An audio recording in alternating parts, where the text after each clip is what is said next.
एवढं तिने म्हणायचं. हे उघडा. हं. ब्रह्मनाथ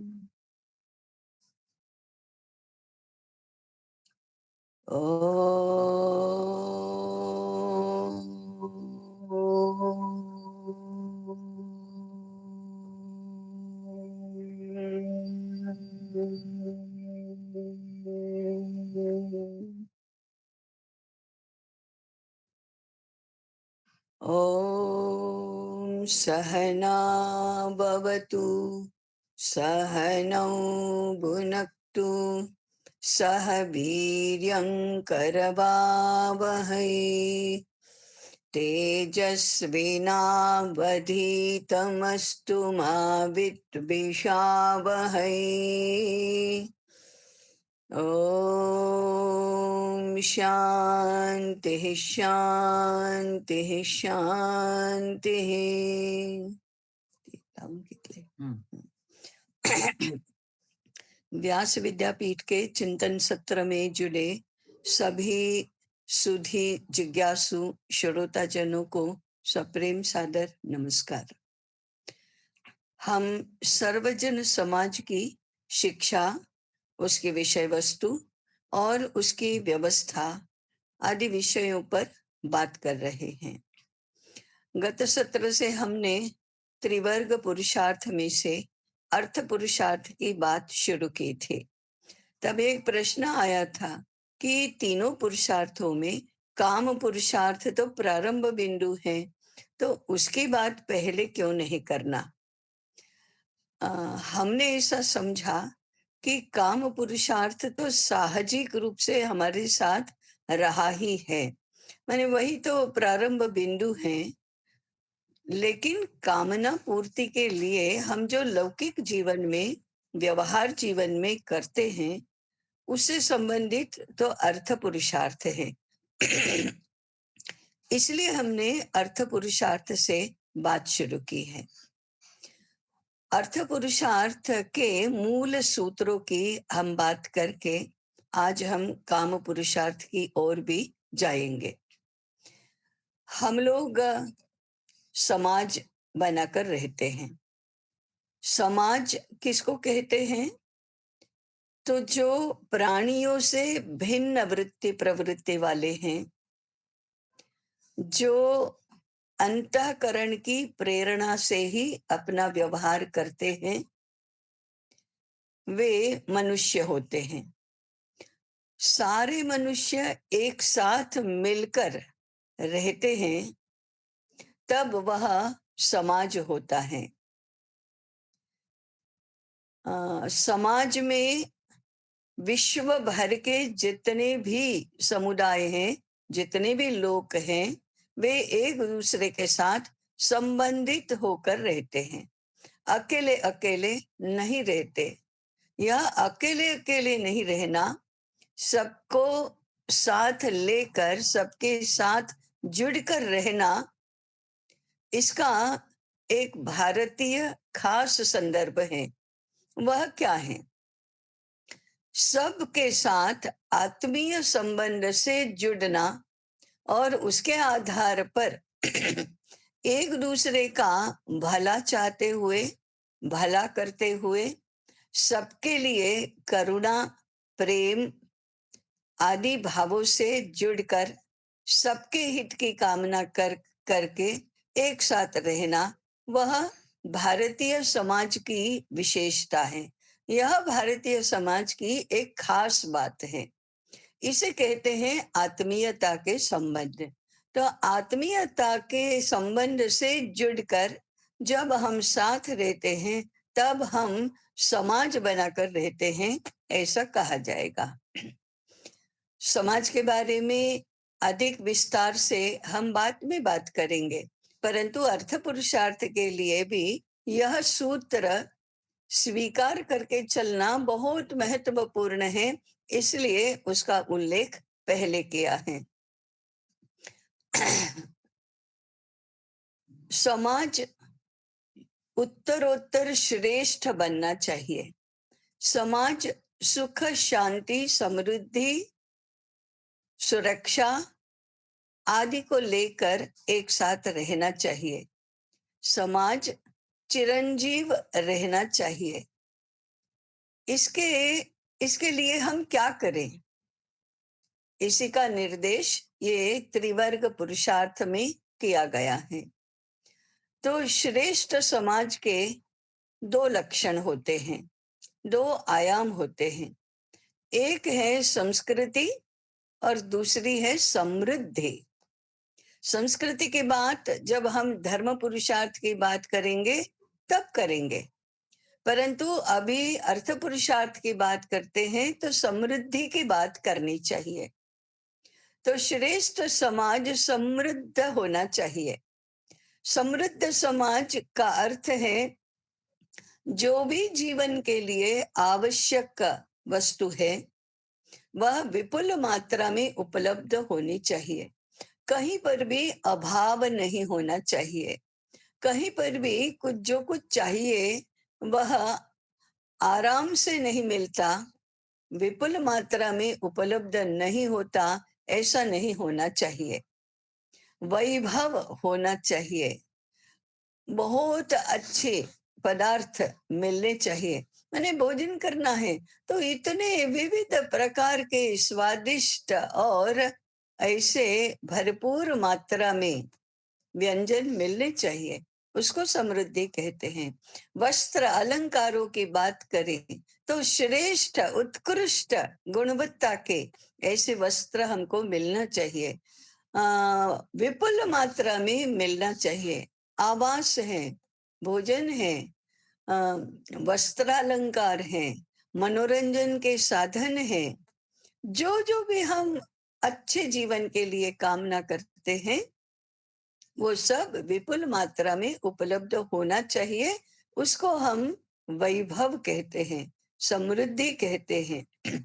ऐसा जहां उपलब्ध है उस समाज को हम समृद्ध समाज कहेंगे। भारत में ऐसे समृद्ध समाज की ही कामना की गई है। व्यक्तिगत जीवन हो या वैश्विक जीवन हो, सामुदायिक जीवन हो, समृद्ध समाज होना चाहिए। अब ऐसे भारत का समाज हमेशा समृद्ध रहा है। गरीब, दरिद्र, वंचित, शोषित, पीड़ित, ऐसे व्यक्ति की कभी कल्पना नहीं की गई है।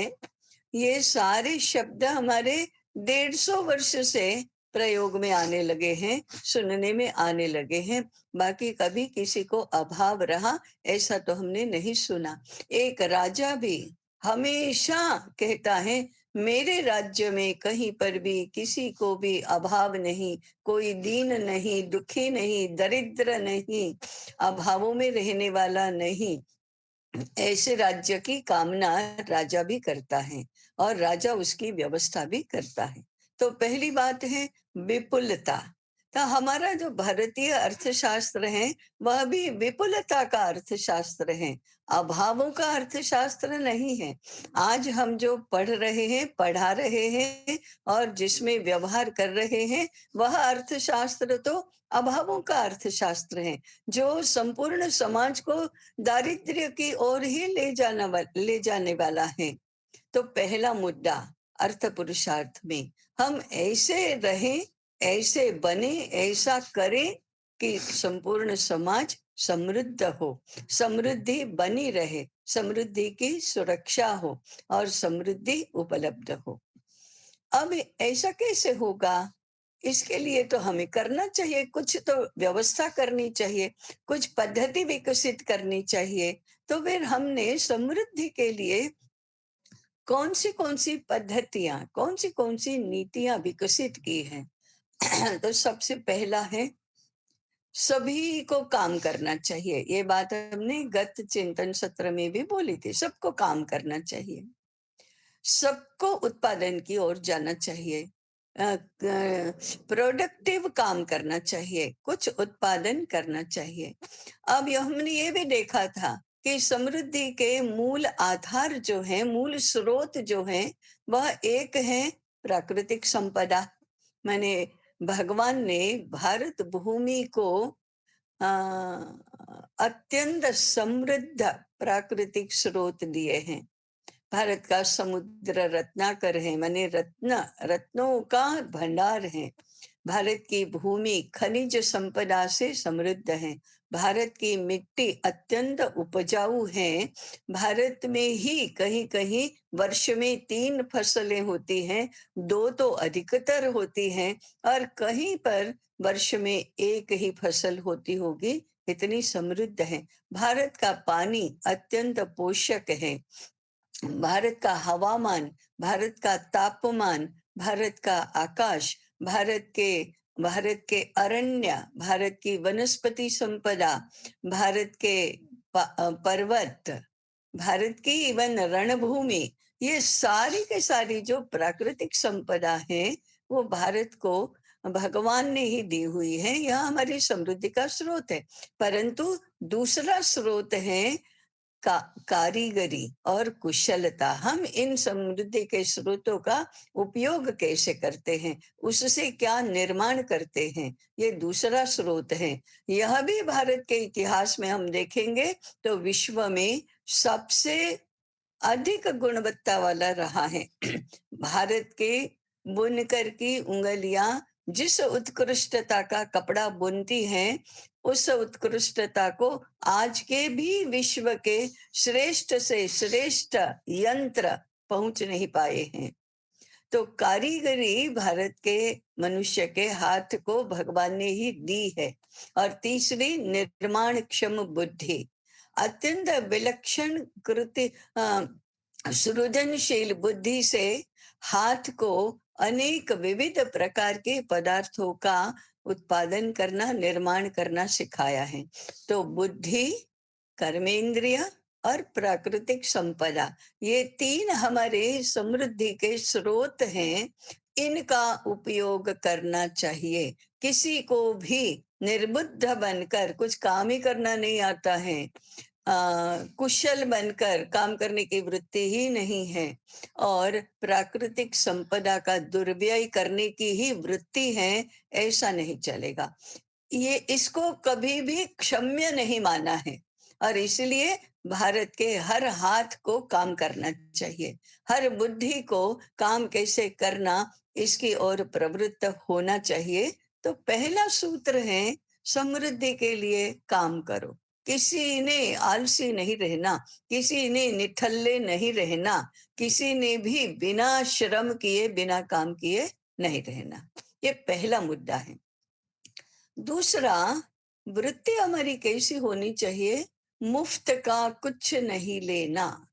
हमने कुछ किया नहीं और हमको कुछ प्राप्त हो, ऐसा ऐसा विचार भी मन में नहीं आना चाहिए, ऐसी कल्पना भी मन में नहीं आनी चाहिए।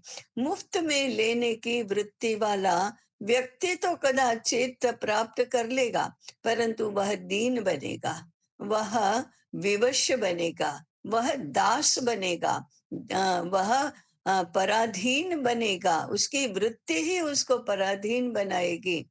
वह कम गुणवत्ता वाला भी मिले तो ले लेगा, उसका स्वमान नहीं रहेगा। इसलिए सूत्र बनाया, मुफ्त में कुछ भी मत लो। और उसके साथ जुड़ा हुआ नियम बनाया, सूत्र बनाया, तुम जितना काम करते हो, वह तुम्हें जो मिलता है उससे अधिक होना चाहिए। आपको समाज को देना चाहिए। तो देना महत्वपूर्ण बात है। फिर जब दोगे तो अपने आप ही बदले में कुछ मिलेगा। तो मिलेगा, यह मापदंड नहीं है। हमने किसी के लिए कुछ किया, किसी को कुछ दिया, यह देने का विचार करना, यही मापदंड है। तो भारतीय समाज ने प्रतिष्ठा किसमें स्थापित की? कौन कितना देता है, कौन कितना दूसरों के उपयोग में आता है, कौन कितना दूसरों का भला हो इसलिए काम करना, उत्पादन करना, देना हमारा कर्तव्य है, ऐसा मानता है, उसके ऊपर उसकी प्रतिष्ठा निर्भर करती है। कौन कितना लेता है, कौन कितना प्राप्त करता है, कौन कितना समृद्ध संग्रह करता है, उसके आधार पर प्रतिष्ठा नहीं है। कौन कितना देता है उसके आधार पर प्रतिष्ठा है। इस बात ने हमारे सारे व्यवसायों का मूल आधार बनाया है कि हाथ को काम तो करना ही चाहिए, उत्पादन करना चाहिए। तो उत्पादन ये मूल बात है।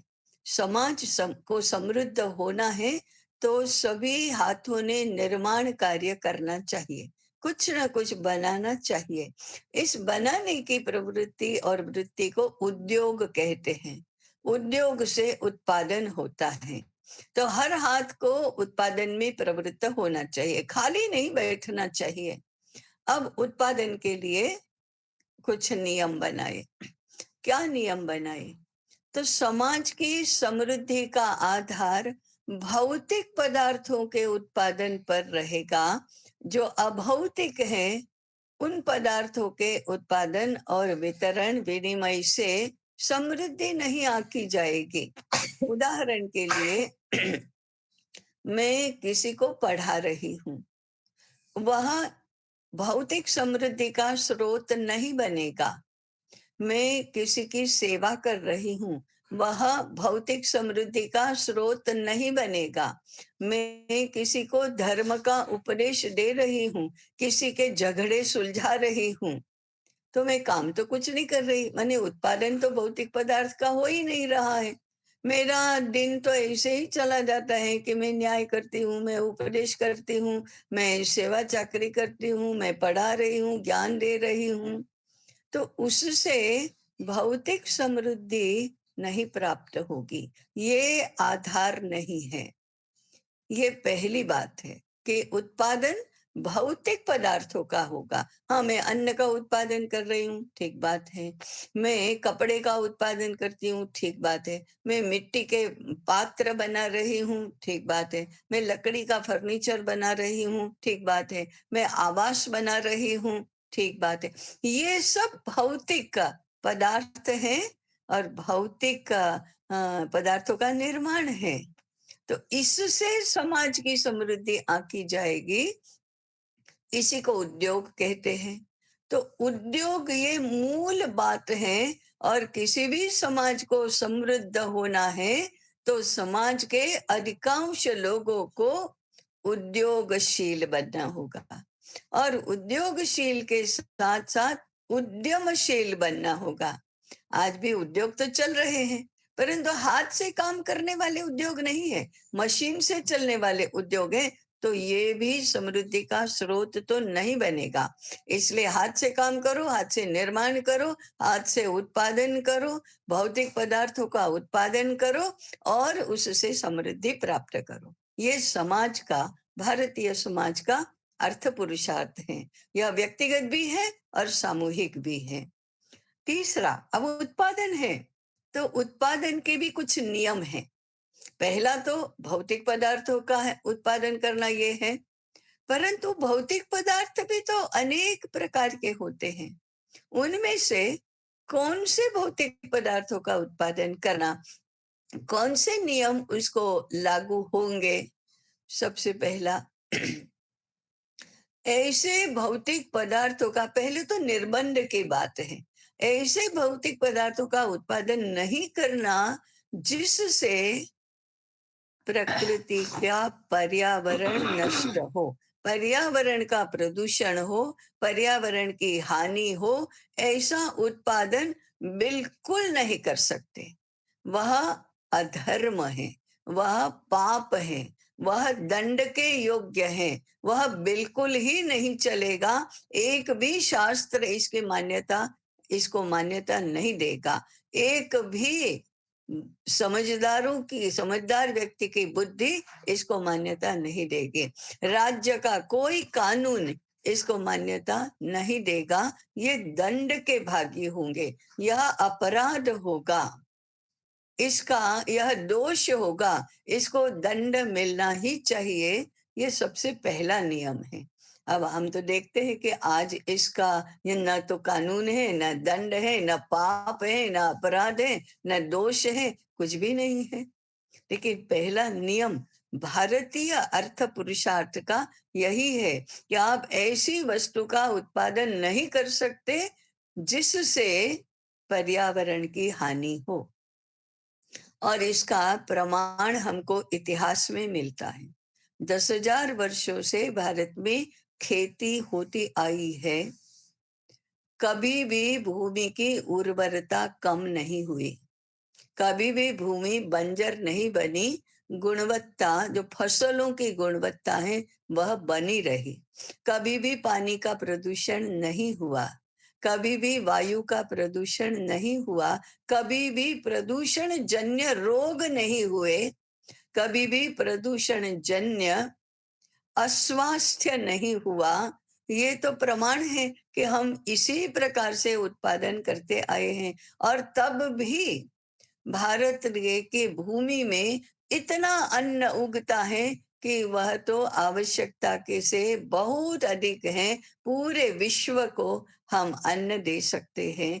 इतनी भूमि और मनुष्य की वृत्ति दोनों का सामंजस्य है और खेती करने की कुशलता है। तो सभी प्रकार के उद्योगों का पहला सूत्र ये है, पर्यावरण की हानि नहीं होना। दूसरा, हम उत्पादन करेंगे, उसका उपभोग तो सर्वजन समाज करेगा। तो दूसरा नियम है उपभोक्ता जो उत्पादित वस्तुओं का प्रयोग करता है, उपभोग करता है, उसके स्वास्थ्य की हानि नहीं होनी चाहिए, उल्टे उसका पोषण होना चाहिए। ये दूसरा नियम है। तो आज हम देखते हैं कि उत्पादन करने वाला इन बातों का तो विचार ही नहीं करता है, कभी भी विचार नहीं करता है। उपभोक्ता ने अपनी सुरक्षा की चिंता कर लेनी चाहिए। कोई गारंटी नहीं कि प्राप्त होने वाली वस्तु स्वास्थ्य के लिए हानिकारक है या नहीं है। उसने आरोग्य शास्त्र पढ़ना चाहिए, उसने अपने आप पर संयम करना चाहिए, उसने सारी खरीदी की चिंता करनी चाहिए, अपनी सुरक्षा की चिंता कर लेनी चाहिए। उत्पादन करने वाला कुछ भी दे सकता है, उत्पादन करने वाला किसी भी प्रकार की वस्तुओं का उत्पादन कर सकता है। ये अधर्म है, ये पाप है, ये अपराध है। लेकिन हम देखते हैं ना, बाजार में दूध की मिठाइयाँ मिलती हैं, इतने दूध को देने वाली गाय भैंसे हमारे देश में है ही नहीं। तो फिर कहाँ से होती है ये दूध की मिठाइयाँ, मिलती कहाँ से हैं? उत्पादन के समय स्वास्थ्य की चिंता बिल्कुल नहीं की, पर्यावरण की चिंता बिल्कुल नहीं की, और फिर खाने वाले धड़ल्ले से खाते हैं। इतनी बुद्धि होती है गिनती करने की कि ये दूध कभी असली हो ही नहीं सकता, तो भी खाते हैं। इतनी हमारी शिक्षा अनर्थक तो बन ही गई है।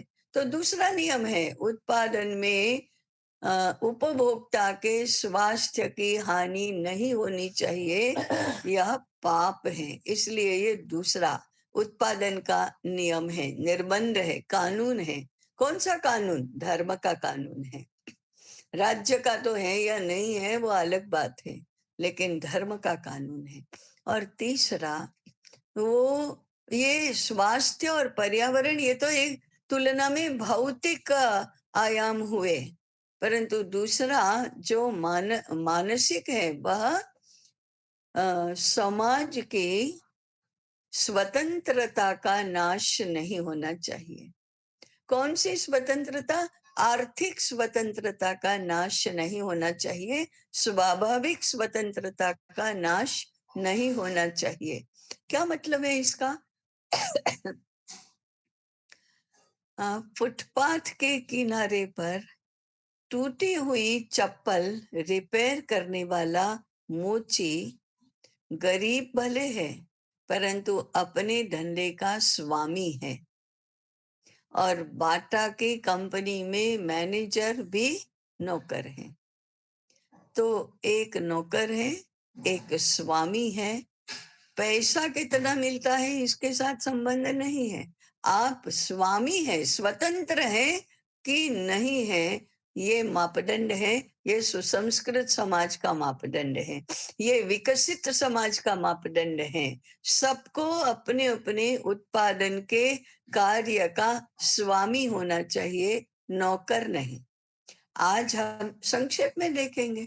आज हमारे उत्पादन के उद्योग हैं, इतने बड़े बड़े हो गए हैं, एक स्थान पर इतना अधिक उत्पादन हो रहा है। हमारे उत्पादन करने वाले यंत्रों को 24 घंटे चलना ही चाहिए, तभी मालिक को परवड़ता है, नहीं तो नहीं परवड़ता। इसलिए 24 घंटे कारखाने चलते हैं, इतना अधिक उत्पादन होता है, परंतु उसमें काम करने वाले लोगों की क्या स्थिति है? वे लोग या तो नौकर हैं या मजदूर हैं, स्वामी नहीं है। और 100 लोगों के स्थान पर 10 लोगों को ही काम मिलता है, बाकी 90 लोग तो बेचारे बेरोजगार ही घूमते हैं। अब कौन सी बेरोजगारी हम कम करेंगे? इससे नहीं कर सकते।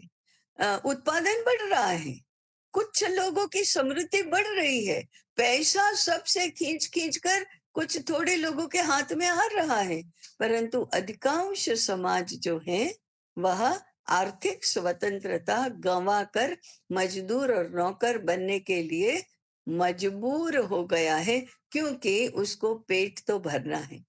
अधिकांश समाज ऐसे नहीं प्रवृत्त हो सकता, भूखों मर जाएंगे लेकिन कारखाने में काम नहीं करेंगे, ऐसा नहीं कर सकता।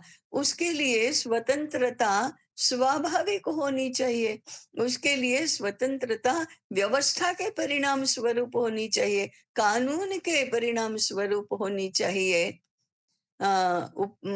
वृत्ति मनोवृत्ति के परिणाम स्वरूप होनी चाहिए, उसका नाश होता है।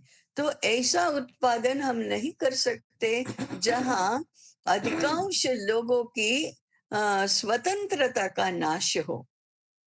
हमको तो पग पग पर उदाहरण दिखाई देंगे कि इन तीनों में से एक भी बात की चिंता आज नहीं की जाती है। इसका अर्थ है कि हमारा अर्थ पुरुषार्थ बिल्कुल ही विपरीत आधारों पर निर्माण हो गया है, भारतीय आधार पर नहीं चल रहा है। तो ये उत्पादन की बात हुई, ये उद्योगों की बात हुई। ऐसा उत्पादन होना, अधिकतम होना, और समाज के सर्वाधिक संख्या में लोग इसमें लगने चाहिए, क्योंकि उत्पादन ही प्रमुख आधार है समृद्धि का। अनुत्पादक जितने भी काम बढ़ रहे हैं, उतना अंततोगत्वा समाज दारिद्र्य की ओर ही जा रहा है। तो हम देखेंगे कि दो बातें हुई है हमारी। एक तो उत्पादन में कम लोग लग रहे हैं। क्यों कम लोग लग रहे हैं? इसका और एक कारण है, यंत्र बढ़ गए हैं और मनुष्य निकम्मा बन रहा है, अनएम्प्लॉयबल बन रहा है, उसके हाथ को काम ही नहीं है। और शिक्षा ऐसी हो गई है कि उसके हाथ को यदि काम मिलेगा तो शिक्षित लोगों को करना नहीं है। तो हम आर्थिक दृष्टि से दारिद्र्य की ओर ही बढ़ रहे हैं। ये अर्थ पुरुषार्थ है, वह विस्थापित हो गया है, अनवस्थित हो गया है, इसलिए ऐसा होता है। तो नियम क्या है? जनसंख्या का अधिकांश हिस्सा प्रोडक्शन में लगना चाहिए, उत्पादन में लगना चाहिए, और विपुल मात्रा में भौतिक समृद्धि का उत्पादन, निर्माण, सृजन होना चाहिए। अब वो यंत्र और उसका क्या करना वो एक स्वतंत्र विषय है। पूर्ण एक सत्र हमारा इसके लिए होगा कि उत्पादन में यंत्रों की क्या भूमिका है। दूसरा है अब अर्थ पुरुषार्थ के लिए दूसरी जो व्यवस्था है वह है वाणिज्य की। वाणिज्य माने व्यापार। अब उत्पादन में और व्यापार में अंतर क्या है और हमारी सामाजिक व्यवस्था क्या है। जो उत्पादन करता है उसे व्यापार नहीं करना चाहिए, जो व्यापार करता है उसको उत्पादन नहीं करना चाहिए। अब इसके सामने आज बहुत आर्ग्यूमेंट्स हो सकती है, बहुत तर्क वितर्क दिए जा सकते हैं, परंतु भारत के अर्थ पुरुषार्थ की जो व्यवस्था बनी है उसमें ये बात तो मुख्य है कि जिसका काम जो है वो करे, दूसरों के काम नहीं लेना, दूसरों के काम नहीं छीनना। अर्थार्जन के लिए जो काम कर रहा है उसका काम तो और किसी ने छीन लेना ही नहीं चाहिए। ये भी चोरी जैसा अपराध है, ये भी लूट और डाका डालना उसके जैसा अपराध है। तो दूसरा जो है वह व्यापार है, वाणिज्य है। भारत में वाणिज्य की परंपरा विश्व में सर्वश्रेष्ठ रही है। 18वीं शताब्दी में विश्व व्यापार का 73% हिस्सा, 73% ऑफ द वर्ल्ड ट्रेड वो चीन और भारत का मिलकर था। 40% चीन का, 33% भारत का। इसका अर्थ है भारत का व्यापार विश्व में चलता था, भारत के उत्पादन विश्व भर में जाते थे और विश्व के श्रेष्ठ उत्पादन भारत में भी आते थे। व्यापार कभी एक पक्षी नहीं होता। तो दुनिया के श्रेष्ठ से श्रेष्ठ पदार्थ भारत में आते थे। लंका के मोती, बसरा के मोती, ईरान के अंगूर, ईरान के गलीचे, विश्व में जो जो भी उत्कृष्ट है, श्रेष्ठ है, वो भारत में आता था। सुवर्ण भारत में आता था। भारत से जो भी बाहर जाता था उसके बदले में सुवर्ण आता था। तो सुवर्ण इतना अधिक था, इसलिए तो भारत को सोने की चिड़िया कहा जाता था। उत्पादन भारत में भी सुवर्ण तो मिलता है, परंतु विश्व भर से भी सुवर्ण आता है क्योंकि हम व्यापार कर रहे हैं। भारत के व्यापार के लिए जो साधन चाहिए, माने हमारा जो नौका उद्योग है वो भी सर्वश्रेष्ठ है, विश्व में सर्वश्रेष्ठ। और इस वाहनों के कारण से, यातायात के साधनों से, उसमें उसके निर्माण की हमारी कुशलता के कारण से विश्व व्यापार में हम ही श्रेष्ठ रहे हैं। तो व्यापार तो होता ही है। व्यापार कहते किसको है, वाणिज्य कहते किसको है? जहां उत्पादन होता है वहां तो व्यापार की आवश्यकता नहीं है। जो उत्पादन करता है उसको तो मिल ही जाता है, और जो उत्पादन करते हैं वो आपस आपस में सबको सारी वस्तुएं देते हैं, उसको व्यापार नहीं कहते। वो उसके संबंध में बाद में भी ये प्रश्न आने वाला है, मैं पहले ही कहती हूँ, फिर भी आप पूछ सकते हैं। विनिमय प्रथा या बार्टर सिस्टम जो कहते हैं ना, वो हमारे यहाँ नहीं थे। वो बार्टर सिस्टम, ये बार्टर सिस्टम तो अंग्रेजों ने दिया हुआ शब्द है। उनको ये विनिमय की प्रथा क्या है, वाणिज्य क्या है, इसका कुछ भी समझ में नहीं आया, इसलिए बार्टर सिस्टम जैसा शब्द प्रयोग हमारे यहाँ आया है। लेकिन बार्टर सिस्टम ये हमारे यहाँ व्यापार का मूल आधार नहीं है। व्यापार का, वाणिज्य का मूल आधार है एक है गोपालन, दूसरा है कृषि। ये भी वाणिज्य के साथ जुड़ा हुआ है, ये लेकिन ये उद्योग है। परंतु वाणिज्य किसको कहते हैं? जहां उत्पादन होता है वहां से जहां उत्पादन नहीं होता वहां वस्तुएं पहुंचाना, उस पहुंचाने की व्यवस्था करना, उसको वाणिज्य कहते हैं। तो वाणिज्य अर्थ पुरुषार्थ का दूसरा आयाम है। तो फिर जो वाणिज्य करते हैं उनका पहला कर्तव्य है किसी के भी पास आवश्यक वस्तुएं नहीं पहुंचना। ये हमारा अपराध रहेगा। सबको सब मिलना चाहिए, उसकी व्यवस्था करो। कोने को सुदूर कोने में नहीं मिल रहा है, नहीं।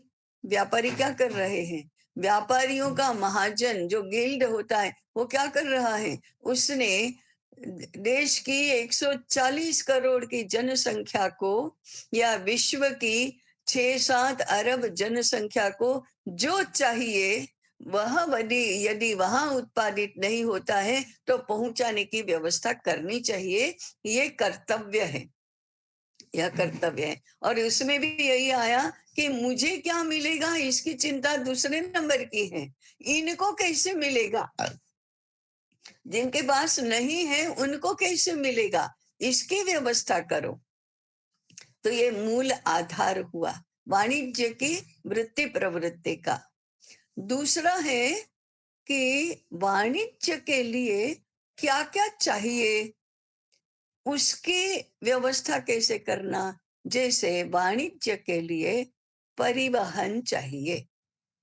आपको एक स्थान से दूसरे स्थान पर पदार्थ को ले जाना है तो वाहन चाहिए, कार्गो चाहिए।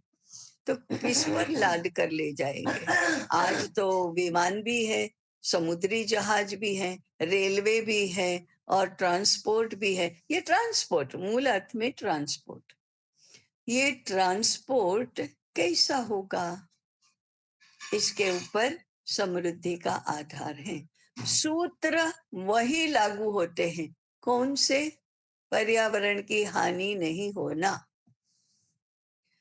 मनुष्य के स्वास्थ्य की हानि नहीं होना और स्वतंत्रता का नाश नहीं होना। ये 3 आधारभूत सूत्र हैं। अब इन 3 सूत्रों को लागू करके देखो, कौन सा वाहन, कौन सा साधन, यातायात की कौन सी व्यवस्था वाणिज्य के अनुकूल होगी। फास्ट जाना है ये सिद्धांत ही नहीं है। एकाधिकार होना सिद्धांत ही नहीं है। उत्पादन का भी पेटेंट नहीं होना और वाणिज्य का भी सोल सेल एजेंसी नहीं होना, ये तो पहला सिद्धांत है। परंतु सड़क और परिवहन का वाहन, ये दोनों ही बातें यदि पर्यावरण के अनुकूल नहीं है तो इस प्रकार से वाणिज्य तो नहीं होगा। हाँ, आप कहेंगे कि नहीं पहुंच सकते ना विश्व भर में, मत पहुंचो ना, वहां जाकर उत्पादन करना सिखाओ। ये सुसंस्कृत व्यवस्था हुई।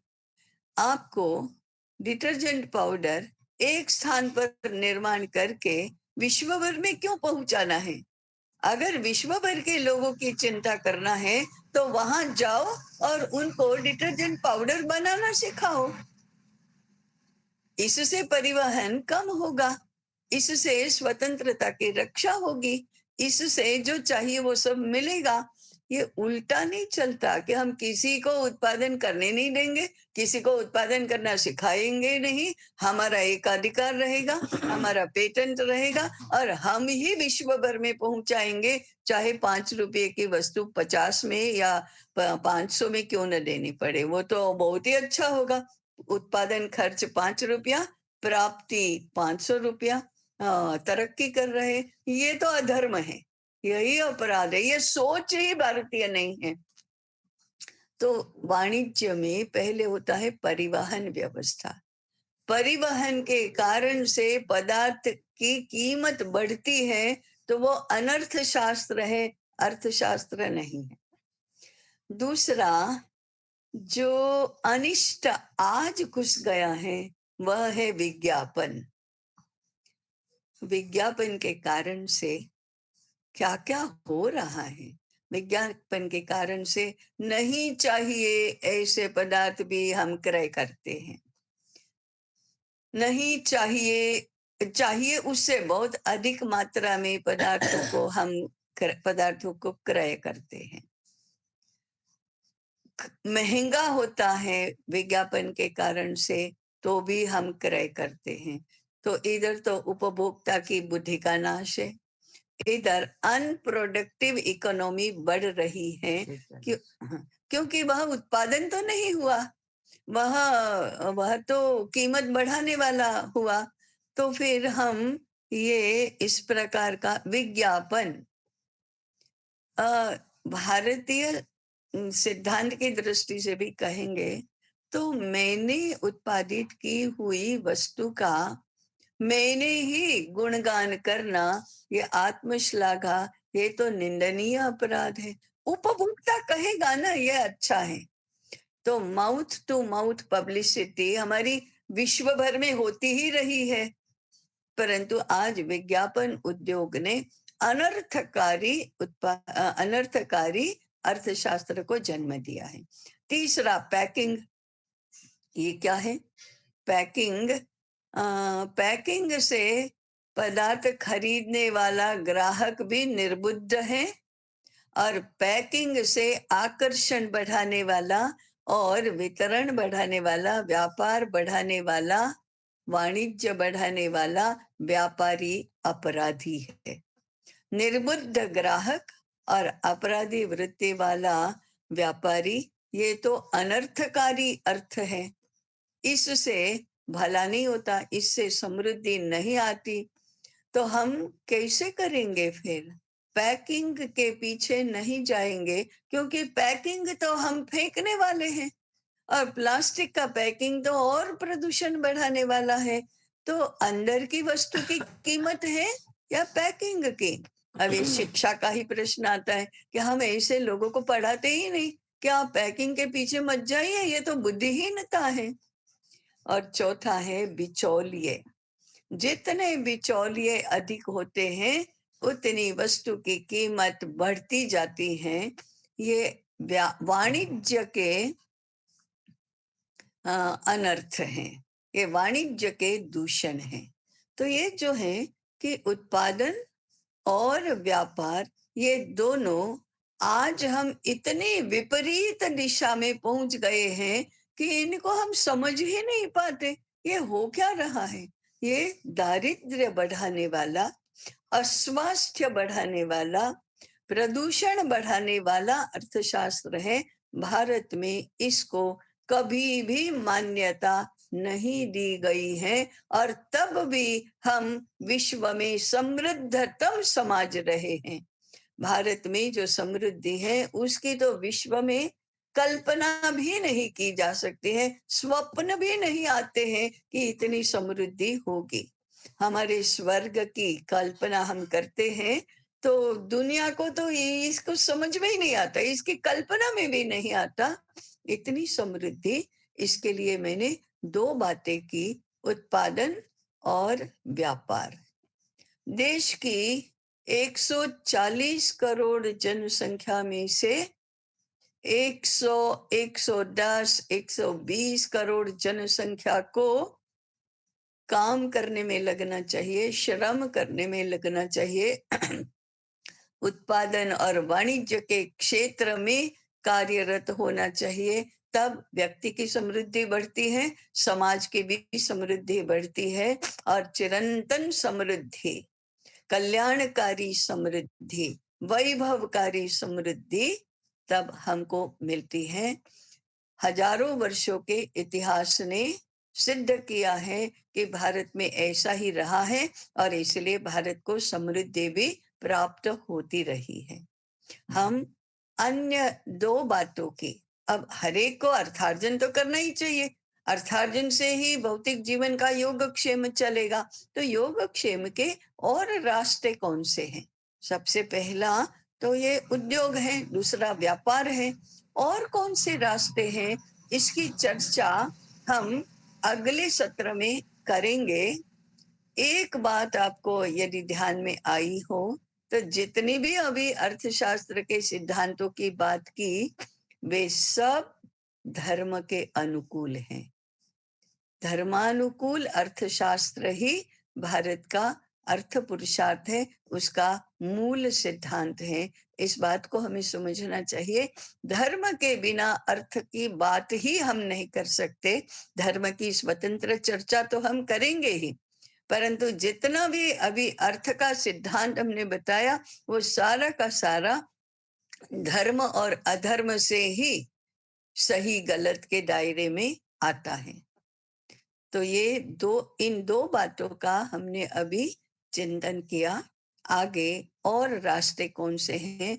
मुझे लगता है कि अर्थ पुरुषार्थ के लिए हमने थोड़ा और भी समय लगाया तो वह निरुपयोगी नहीं होगा या अतिरेकी नहीं होगा, क्योंकि अंततो गत्वा समृद्धि प्राप्त करने का अधिकार सबको है, समृद्ध बनने का अधिकार सबको है, और ऐसा भाग्य सबको मिलना चाहिए, क्योंकि समृद्धि से ही धर्म और संस्कृति की रक्षा होती है। जो कहते हैं ना, बुभुक्षितः किन्न करोति पापम। अरे भूखा भूखा आदमी अब यदि पाप करता है तो वो पाप नहीं है। क्यों नहीं? खाना तो सबको मिलना चाहिए। इस खाने को छीनने वाला अर्थशास्त्र तो अधर्मी अर्थशास्त्र है। इसलिए हमें अर्थ पुरुषार्थ को व्यवस्थित करने की बात सबसे पहले करनी चाहिए। इन्हीं बातों के साथ मुझे लगता है कि समय हो गया है, तो आज हम यहीं पर रुकेंगे। आगे आपकी जिज्ञासा, आपके अभिप्राय, आपके प्रश्न, यही रुकती हूँ। नमस्कार। कितना समय अधिक हुआ? जिस किसी को प्रश्न पूछना है वो अपना हैंड राइज कर सकते हैं, अपना सुझाव भी रख सकते हैं।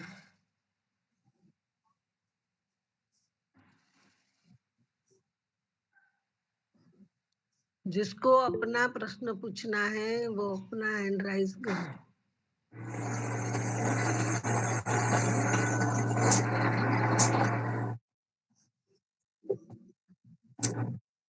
जी प्रणाम इंदुमती जी, मैं रक्षा सिंह बोल रही हूँ जी, अमरकंटक। नमस्कार नमस्कार।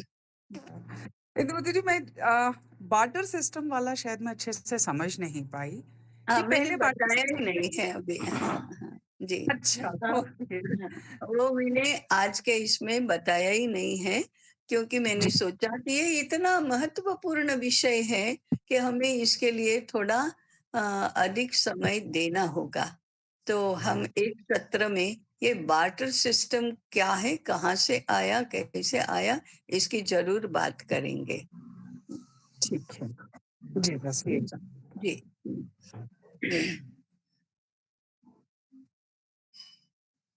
उत्कर्ष भाई।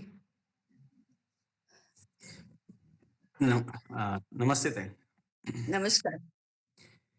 ताई, ये वर्ण व्यवस्था की वाणिज्य या व्यापार में क्या स्थिति रहती थी, उसका क्या महत्व था? वो हाँ अगर हाँ, ये बता। महत्वपूर्ण बिंदु था कितना प्रभाव जी था उसका ये पूरे क्षेत्र में? जी जी, ये भी आज के विषय में, माने this is out of syllabus, ऐसा तो प्रश्न है, क्योंकि वर्ण और जाति और व्यवसाय ये भी एक स्वतंत्र विषय है। फिर भी यदि एक दो बातों में बताऊं तो वर्ण व्यवस्था का यदि हम स्वीकार करते हैं, उसको मान्यता देते हैं, तो शूद्र वर्ण उत्पादन करता है और संपूर्ण समाज की समृद्धि का आधार उनके ऊपर है।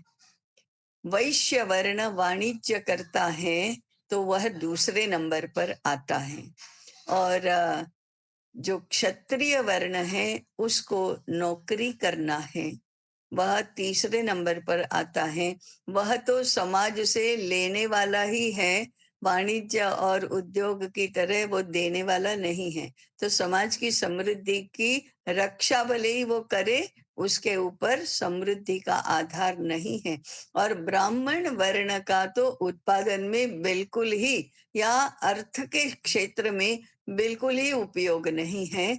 हम कह सकते हैं वे तो निठल्ले हैं, वे तो पराधीन है, समाज के ऊपर अधीन है, कुछ भी उत्पादन करते नहीं और खाते हैं और प्राप्त करते हैं।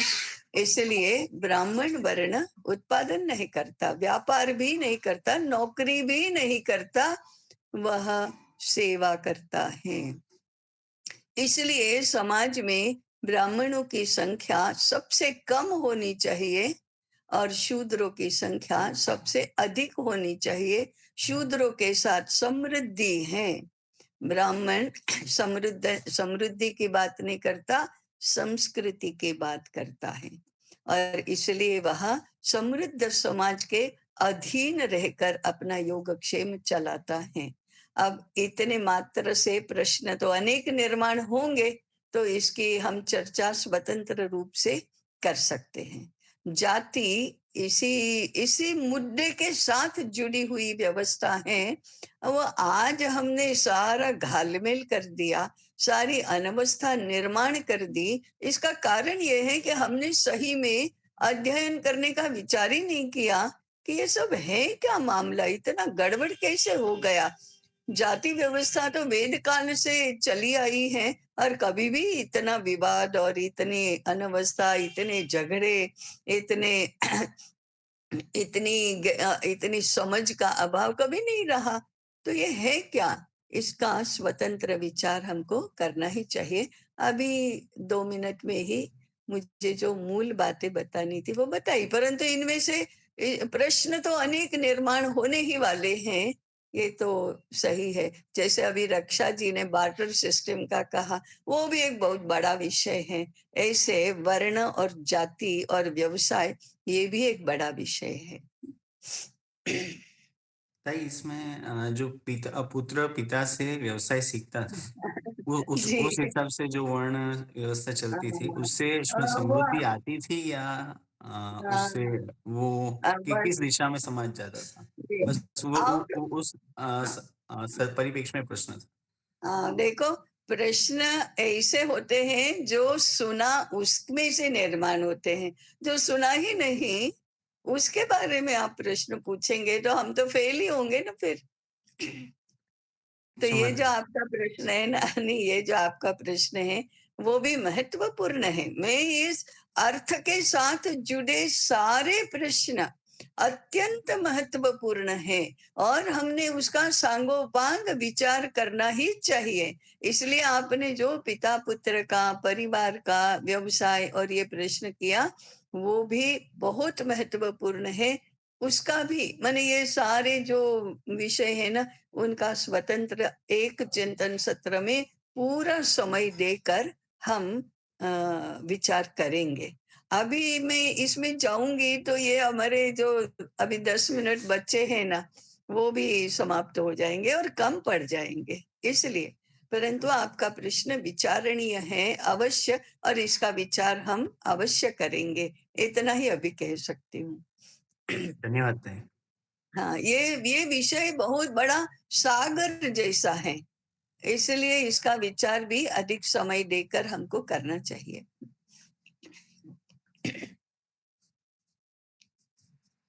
गौरी जी, आप अपना प्रश्न पूछिए।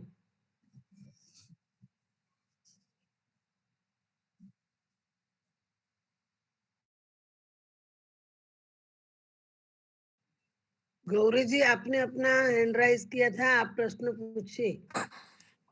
सॉरी ताई जी, मेरा आवाज खराब है, फिर भी मैं कोशिश करती हूँ बात करने की। पहले जमाने में इंडिया को गोल्ड की चिड़िया बोलते थे। क्या भाषा का क्या महत्व है? क्योंकि भाषा तो हमें तब हर किसी की आती नहीं थी, हर देश की। बट आज अगर हमें कहीं जाना है तो भाषा का इतना ज्यादा महत्व होता है, तो हमारा बिजनेस कैसे चलता था तब? हाँ, देखो, चलता ही था, और भारत के व्यापारी तो विश्व भर में जाते ही थे। इसका अर्थ है कि भाषा का कोई व्यवधान नहीं आता था, और हमको भी कभी नहीं लगता था कि उनकी भाषा माने अंग्रेजी भाषा में ही होगा, यूरोप की भाषा में ही होगा, ऐसा नहीं लगता था। तो ये आज आज भी हमारी ये मिथ है कि अंग्रेजी के बिना विश्व व्यापार नहीं हो सकता। आप अंग्रेजी नहीं जानते हैं, परंतु आप उत्पादन अच्छा करते हैं, तो आप विश्व में कहीं पर भी जाकर व्यापार कर सकते हैं। आप में यदि स्वमान है, स्वाभिमान है, अपनी भाषा के प्रति प्रेम है और हीनता बोध नहीं है, तो अंग्रेजी के बिना भी विश्व में कहीं पर भी जा सकते हैं, जो करना है वो कर सकते हैं, व्यापार ही क्यों अन्य बातें भी कर सकते हैं। आपको अंग्रेजी को छोड़कर विश्व की सैकड़ों भाषाओं में से कहाँ आती है कोई भाषा?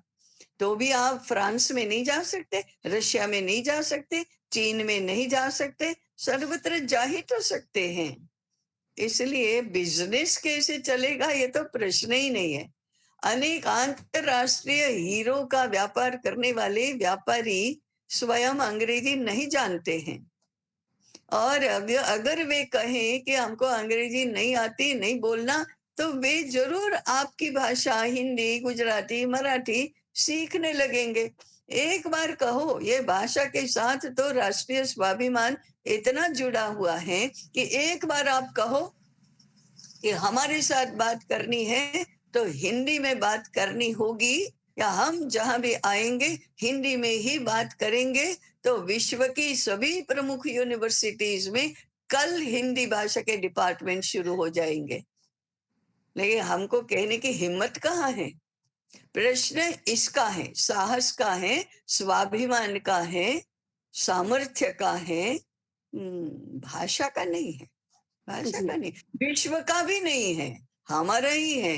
विश्व नहीं कहता कि हमारी भाषा में बात करो, विश्व तो देखता है कि ये हमारी भाषा में बात करते हैं, तो हम इनको बाध्य करेंगे कि हमारे साथ व्यापार करना है, हमारी भाषा में बात करो। जिस दिन देखेंगे कि ये तो नहीं बोलते हैं हमारी भाषा, उस दिन वे हमारी भाषा बोलना शुरू करेंगे, जी है ना? जी धन्यवाद। हाँ जी।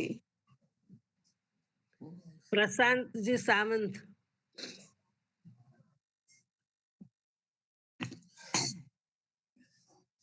नमस्ते ताई जी।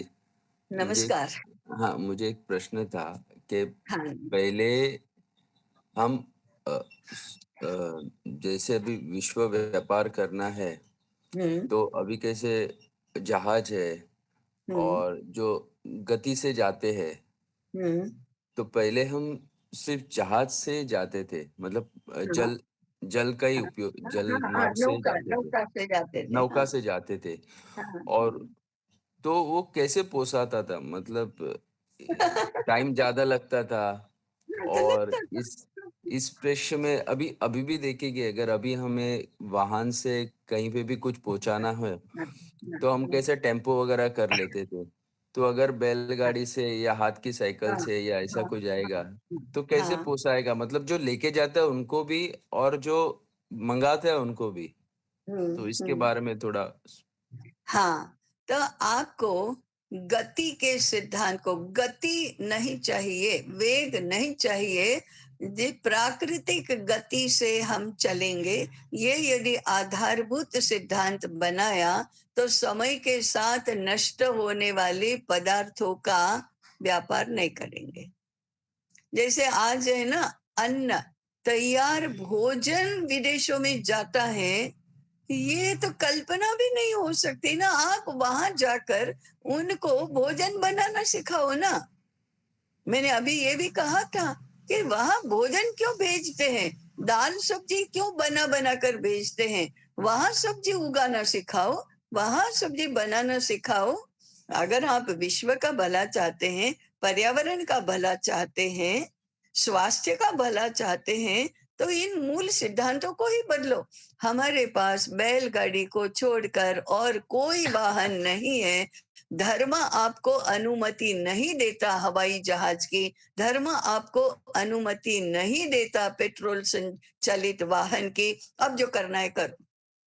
नहीं जा सकता ना 500 किलोमीटर दूर, नहीं जा सकता ना 5000 किलोमीटर दूर, तो मत भेजो। जो जा सकता है 3-4 महीने के बाद पहुंच सकता है, तो भी खराब नहीं होता। ऐसे पदार्थों का वाणिज्य करो, ऐसे पदार्थों के लिए वाहन का प्रयोग करो, परिवहन का प्रयोग करो। आज आप अनर्थकारी सिद्धांत को अपना लेते हैं और बाद में कहते हैं कि ऐसे तो कैसे होगा। नहीं होगा ना, नहीं होगा, बिल्कुल नहीं होगा। इसी सिद्धांत के आधार पर हजारों वर्षों से हमारा देश और हमारा समाज और हमारे व्यक्ति समृद्ध ही होते रहे हैं, गरीब कभी नहीं हुए, रोगी कभी नहीं हुए। दुनिया में इतने रोग पैदा करो और बाद में फार्मास्यूटिकल उत्पादन बढ़ाओ, इसे विपरीत बुद्धि कहते हैं, सीधी बुद्धि नहीं कहते। खाओ और तंदुरुस्त बनो, ये मूल सिद्धांत है। खाओ, रोगी बनो और दुनिया को रोगी बनाओ, और फिर दवाइयां निर्माण करो, वो भी महंगी बेचो, और अस्वास्थ्य करो, स्वास्थ्य खराब करो और पर्यावरण की हानि करो। ये कभी आर्थिक सिद्धांत हो सकता है? कभी सांस्कृतिक सिद्धांत हो सकता है? नहीं हो सकता। इसको विपरीत बुद्धि कहते हैं, और ऐसी विपरीत बुद्धि देने वाले हमारे विश्वविद्यालय हैं। ऐसा अर्थशास्त्र सिखाने वाले, ऐसा उपभोग सिखाने वाले हमारे विश्वविद्यालय हैं, अर्थशास्त्र हैं। इसी की तो चिंता करना है, इसी के उपाय के रूप में ही तो व्यास विद्यापीठ चलाना है, राम विद्यापीठ चलाना है। ये चल क्या रहा है? हम दुनिया को विनाश की ओर ले जा रहे हैं। इसलिए मूल में जाकर चिंतन करो। लीकेज होगा ना, होने दो, मत करो ऐसा व्यापार। कोई ये नहीं कहता कि व्यापार मत करो और गरीब बनो, नहीं।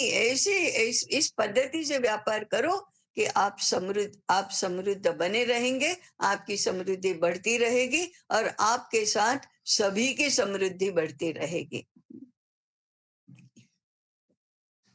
धन्यवाद ताई जी। हाँ, तो चिंतन शुरू करो। आज के आज जो कुछ कर रहे हैं वो छोड़ो नहीं, परंतु चिंतन शुरू करो। प्रणाम ताई, समय हो गया, मगर प्रश्न रखना चाहता हूँ, उत्तर पूछना बोले है, बाद में मिलेंगे। अभी वो जिसको आपके प्रश्न पूछना